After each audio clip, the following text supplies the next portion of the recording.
corner, wearing black with fuchsia and red trim. When he stepped on the scale, he weighed in at an official 145 1/2 pounds. Started from the bottom now. He enters the ring. And the elements, the atmosphere, the location. Canelo Alvarez, who's pretty comfortable fighting, training in the Las Vegas area, fighting in Las Vegas. Now here he comes across the world. Had to leave 3 weeks early to get here. Told us earlier this week that it took him up until about Monday to fully acclimate to his new surroundings. He says he's all the way there and says he'll be ready to go in this fight. Yeah, that man right there, that Mexican superstar, has been owning Cinco de Mayo since 2012. Headlined 10 times already. Started with Shane Mosley in 2012. Here we are in 2025, still headlining, still pound for pound, still ahead of the game, and still on top of his game. And we've experienced a lot of new things in this job, Sergio. I have never walked outside briefly and seen daylight during a fight. Well, Canelo hopes to turn William School's lights out here tonight. An undefeated 3-division pound-for-pound king with 33 victories, 24 of those victories coming by way of KO. The former lightweight, former undisputed super lightweight, and tonight making the first defense of his WBO welterweight championship of the world. Born, bred, and reppin' Omaha, Nebraska, Terence Crawford.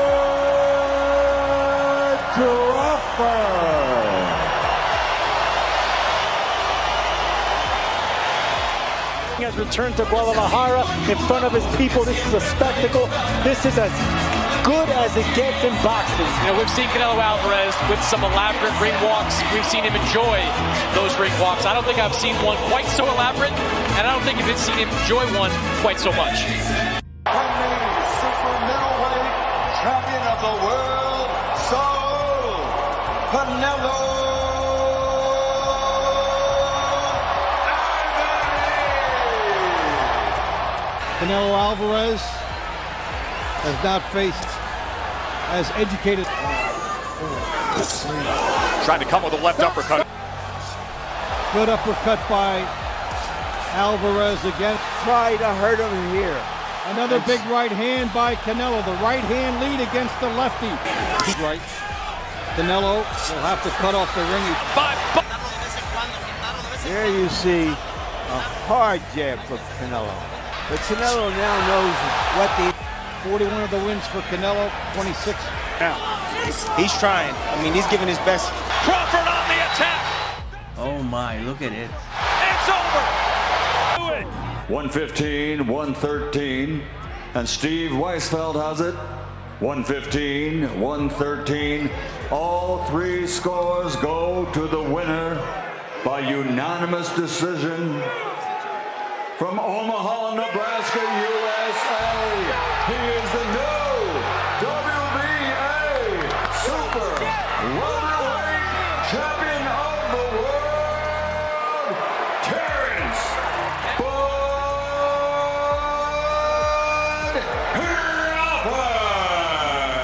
History. The showdown between Saul Canelo Alvarez and Terence Bud Crawford sounds like a boxing fan's fantasy, and for now, that's all it is. After 3 days of chaos, conflicting reports, insider leaks, and private phone calls, the rumored mega fight set for September 13th at Allegiant Stadium in Las Vegas still hasn't been confirmed. But if both men sign the dotted line in the coming weeks, this won't just be one of the biggest fights of 2025, it could become the most fragile superfight since Mayweather vs. Pacquiao. Here's everything we know so far, along with 5 major red flags that fans and insiders are already whispering about. Before we dive in, do me a quick favor, like this video and hit that subscribe button. 98% of you watch without subscribing, and it makes a huge difference for us. Done? Awesome. Let's get into it.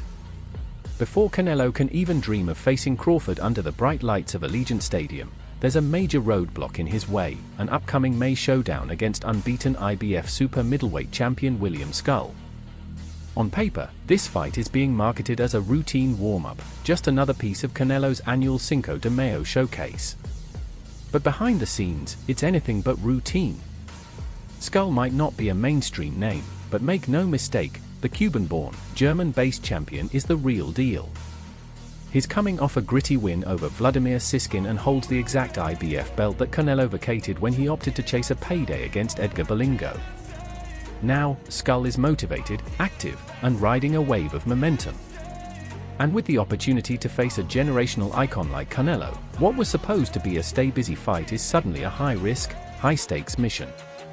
Here's where things get tricky. Canelo needs that IBF belt back. Reclaiming it would make him undisputed again at 168 pounds, a legacy-defining detail that adds serious weight to a potential Crawford bout. But in boxing, nothing ever goes as planned. If the fight with Skull goes the distance, if there's a cut, a hand injury, or worse, a controversial decision, everything could fall apart. One bad night in May could wreck the dream of September. And let's be honest, Canelo isn't getting any younger. At this stage of his career, every grueling fight takes a toll that rest alone might not repair. Then there's the political minefield. Skull is a mandatory challenger. The sanctioning bodies don't like shortcuts, and if Canelo struggles, or worse, looks vulnerable, it could send shockwaves through the Crawford negotiations. A flat performance, an injury, or even a controversial win could stall negotiations, reshuffle priorities, or kill the fight altogether. This isn't just a tune-up, it's a trapdoor lying beneath the entire mega-fight plan. One wrong punch in May, and a $150 million showdown could vanish in an instant. Now let's shift focus to Terence "Bud" Crawford. For all his brilliance, the surgical accuracy, the freakish ability to switch stances mid-fight, the calm psychological warfare, time may be his toughest opponent yet. Since 2020, Crawford has averaged just one fight per year.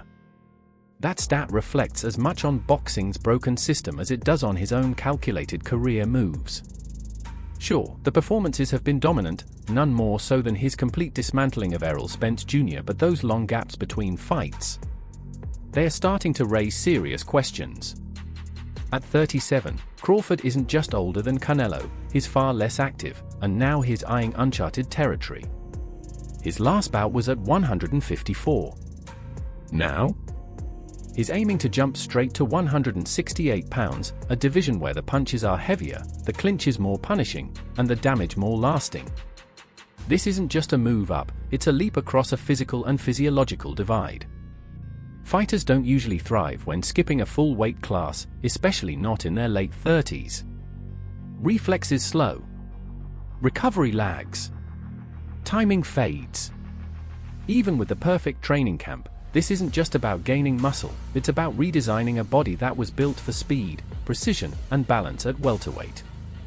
At 168, punches don't necessarily come faster, but they come later, and they hit like sledgehammers. The question is simple, can Crawford still be the elusive counterpunching genius at super middleweight that he was at 147? Or will the added bulk slow him down just enough for Canelo to zero in? And then there's the mental price of inactivity. Boxers live and die by rhythm. Time outside the ring doesn't just weaken conditioning, it dulls timing, spacing, and that sixth sense every elite fighter relies on. You can't spar your way to ring IQ. You earn that under the lights, in the fire. Crawford's instincts are elite. But instincts, like blades, dull when they sit unused. Stepping into the biggest fight of your life after a long layoff? That's not just risky, it's psychologically dangerous. There's pressure, and then there's this. Crawford has built his legacy by silencing champions, defying expectations, and maneuvering through boxing's most corrupt political minefields. But this next step? It isn't just historic, it's physically unprecedented in modern boxing. There's no tune-up at super middleweight. No soft landing. No trial run. He's walking straight into the fire. The question isn't, is Crawford still great? The question is, can greatness survive the wait? Now let's strip away the hype, the promotional smoke, and the social media noise, and ask the uncomfortable question, why now? For years, Canelo Alvarez shut down any talk of a Crawford fight. He pointed to the obvious size difference and said, flatly, in 2023, he has everything to gain, and I have everything to lose. And he wasn't wrong. On paper, the risk-to-reward ratio never made sense. So, what changed? 2 words, Turkic Alalshik. The Saudi advisor and mastermind behind Riyadh season has turned boxing upside down, handing out blank checks and making fantasy fights real. According to reports, Canelo was offered a jaw-dropping $150 million to fight Crawford. And even for a man who's already made generational wealth, that kind of money makes you pause. When one fight pays more than a decade of title defenses combined, even the proudest champions start listening. But money? That's only part of the story. Behind the scenes, Canelo is playing a much bigger game. He's no longer just boxing's biggest draw, he's trying to become its most powerful figure. A mogul in the making. He's already managing names like Teofimo Lopez and former opponent Jamie Munguia under his promotional umbrella. This isn't just about collecting belts anymore, it's about collecting influence. A win over Crawford wouldn't just shut up critics or pad the resume. It would boost Canelo's brand, his promoter profile, and his leverage across the sport, with networks, sponsors, and future opponents. This is the Oscar de la Hoya playbook: use the final chapters of an elite career to build an empire, not just a legacy. So while the public sees this as a once-in-a-lifetime superlight, the real question might be deeper: is this about proving something inside the ring, or building something outside of it? And across from him stands Terence Crawford, a man who looked untouchable at 147. He sliced through champions like a scalpel, switched stances with eerie ease, and dismantled top-tier opponents with both mental and physical domination. But at 154, something shifted. He was still brilliant, but the physical margin for error shrank. The room to dominate got tighter. And now, at 168, the questions multiply. Can Crawford adapt? Can he find the rhythm, the timing, the sharpness that made him special, while carrying 20 extra pounds? Teddy Atlas put it bluntly: Crawford might figure Canelo out late, or it could end like Brook versus Golovkin. At 154, the punches were heavier. The space for finesse got tighter. And now? Crawford's being asked to do what almost no modern great has done successfully: leap 2 full weight classes, from junior middleweight straight to super middleweight, without a warm-up fight, without a test run, to face one of the most dangerous, experienced champions of this generation. Even Crawford knows the mountain he's climbing. "I walk around heavier than people think," he told Boxing Scene. But it's different when you've got a fight there. And he's right. Walking around at 170 is not the same as going 12 rounds at championship pace against a man who's lived and dominated at 168 for over a decade.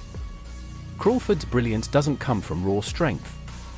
It comes from subtlety, from timing, rhythm, and razor-sharp reflexes. But at 168, everything changes.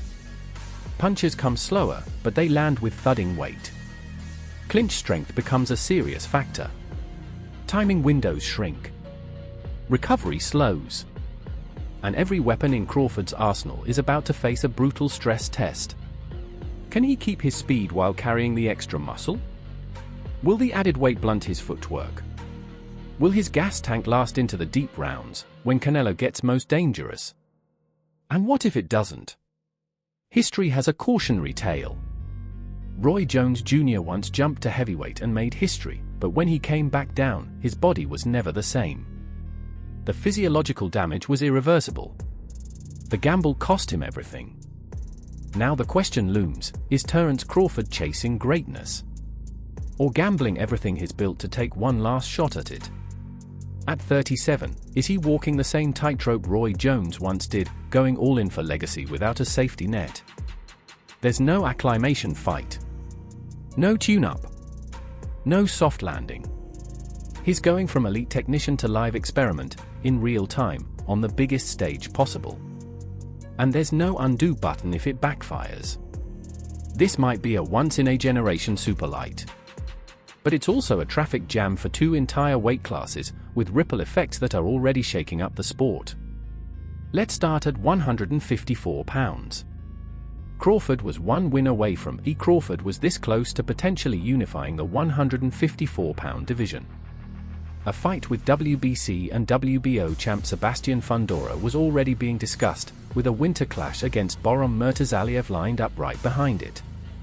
That path could have made Crawford the first male fighter in the 4-belt era to become undisputed in 3 different weight classes. A legacy-defining mission. Now, it's on ice. And if the Canelo fight swallows the rest of 2025, it may never happen. And 168? It's even messier.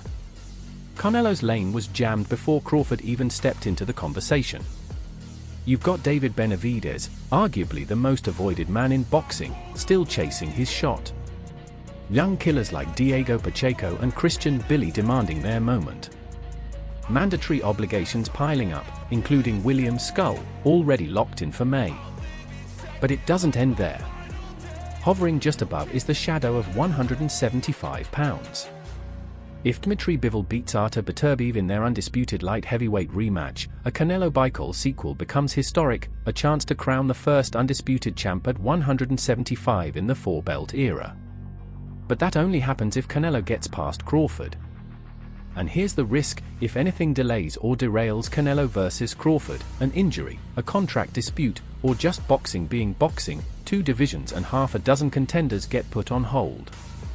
Waiting. Stuck in limbo. With zero guarantee the superlight even happens. This is boxing's classic paradox: to create one legendary night, the entire sport has to hold its breath. To make this moment, the rest of the game freezes. And right here, this is where boxing and business collide. According to multiple insiders, when early whispers of Canelo versus Crawford first surfaced behind closed doors, Team Alvarez wasn't sold. In fact, they reportedly threw out a number so big it sounded like a bluff: $150 million. That $150 million price tag? It wasn't a starting point. It was a deterrent. A financial firewall, a polite way of saying, this fight isn't happening. After all, that number eclipsed what Canelo earned against Golovkin, Plant, or even Bicol. The message was crystal clear: he wasn't seriously entertaining the idea of fighting a smaller, faster, more elusive opponent, someone who could make him look bad even in victory. It was a bluff. A pressure valve. A strategic no disguised as an impossible yes. And then came Turkic Alalshik. Armed with Saudi Arabia's sovereign wealth and the creative firepower behind Riyadh's season, he didn't blink. No negotiations. No counteroffers. He matched the number on the spot. Just like that, what was once fantasy became reality. The bluff got called. The impossible fight? Suddenly, it was real. Was it a masterstroke? A high-stakes chess move? A way for Canelo to justify a dangerous, damned-if-you-do fight, only if the risk came wrapped in a record-breaking payday? Or was it something deeper? A power play to reshape boxing's business model and shift the entire balance of matchmaking? Either way, one thing's clear: Canelo is about to get paid like it's peak Mayweather season. And boxing's economic landscape? It just got rewritten. As anticipation builds, so do the warnings, especially from those who've been in the fire. Timothy Bradley, former 2-division champ and now one of boxing's sharpest analysts, may have said it best: he's not going to back down, Bradley said of Bud. But he's walking into something brutal. And here's the scary part: it's not just Crawford's age. It's not just the weight jump. It's Canelo's power, the kind that doesn't just beat you, it breaks you. Canelo has lived at 168 pounds for years. He's built for it. Comfortable. Composed. Cruel. He throws bricks disguised as body shots. And when he cuts off the ring, he shrinks 22 feet of canvas into a phone booth. Crawford's genius? He adapts. Mid-fight. He downloads data, solves puzzles, and dismantles champions round by round. But he's also got pride, aggression, dog in him. And that's exactly where the danger lives. Because if Crawford stands his ground, if he trades in the pocket, if he tries to brawl with a natural super middleweight who's knocked out light heavyweights, it could be lights out early. One moment of pride, 1 second of bravado, one clean shot, and history could stop cold. One miscalculation, one moment out of rhythm, and this fight could be over before Bud even settles in. So now, the real question becomes, can Crawford stay disciplined, surgical, and elusive? Or will he get drawn into an all-out war with the bull? Here's how you know this fight is real. The legends, the all-time greats, can't even agree. Mike Tyson, Canelo's too strong. Bud's great, but size matters in boxing. Shakur Stevenson, Bud's too smart. He figures Canelo out late. Teddy Atlas, it could end like Brook versus Goal. Loving. Andre Ward, Crawford's movement and IQ could give Canelo nightmares. Roy Jones Jr., Canelo's pressure breaks Bud down eventually. No consensus. No clear favorite. Just tension, speculation, and fire. And that's what makes this fight so dangerous. So explosive. It's a clash of styles, eras, and legacies. And at the center of it all, one undeniable truth: one punch could rewrite boxing history. One round. That's all it might take to flip the script. We're still 7 months out. And if boxing has taught us anything, it's this: stay cautious. A bad cut in camp. A contract snag. A cold-footed promoter. It doesn't take much to derail greatness. Just ask Wilder versus Joshua in 2018. It was a done deal. Until it wasn't. So yes, this fight is fragile. But if this holds together, if both men stay healthy, if the ink dries, the camps stay quiet, and Canelo survives Skull in May, then what we're looking at is not just the biggest fight of 2025. It's the biggest real fight since Mayweather versus Pacquiao. No exhibitions. No YouTubers. No gimmicks. Just two generational greats from two different divisions meeting at the absolute edge of their physical and mental limits. Greatness chasing greatness. And that doesn't come around often. So now it's your turn. Who wins this fight? Is Canelo ducking or playing high-stakes chess? Does Crawford's body betray him at 168? Or does he pull off the impossible? Drop your predictions below. And circle September 13th, because if this one lands, history won't just be made. It'll be rewritten.